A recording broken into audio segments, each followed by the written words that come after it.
Hey everybody, so I just want to expand on some thoughts with this property. I wrote about this in the property specific notes at the top of the page, but this is something that I felt merited another video just to kind of demonstrate this. So if you look at the photos from this property, it looks like it's pretty remote, looks like it's pretty rural. The houses that you see off in the distance look like they're pretty far in the distance. And as you go through this, you might question the availability of these sort of public, city utilities, the services, out to a lot like this. Now, when we start buying properties in a new region, we hire a new photographer, and kind of slowly over time, we have to kind of coach them in what is important to take photographs of and what is not at a property, and etc. So with this one thing that I wanted to demonstrate to you guys is here in the photo gallery, you can see that from the subject property right here to this intersection right here, it's about 1,000 feet. And at the second intersection, you've got some pretty nice homes that are built up here.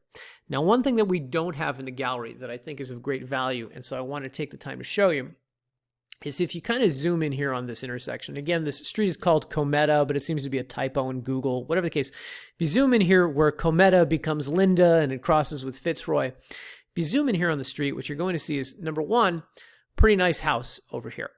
And number two, you're also going to see a pretty nice home over here.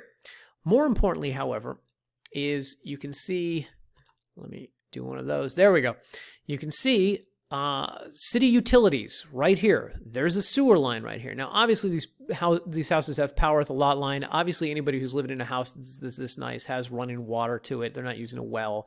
There's underground utilities out here, etc.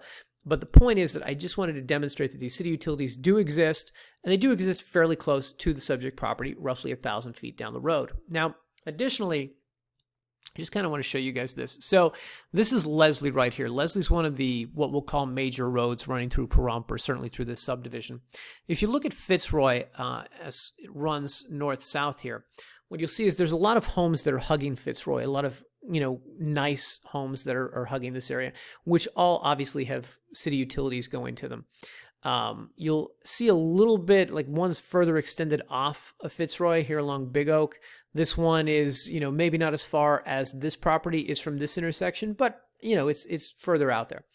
I don't know if these homes are hugging Fitzroy simply because people like corner lots. People, if they say, hey, I'm going to go build somewhere where there's no structures, let me pick a corner lot. Or if it's because if it has something to do with the utilities. I would like to believe that going 1,000 feet from point A to point B, getting utilities extended is probably not prohibitively expensive, number one.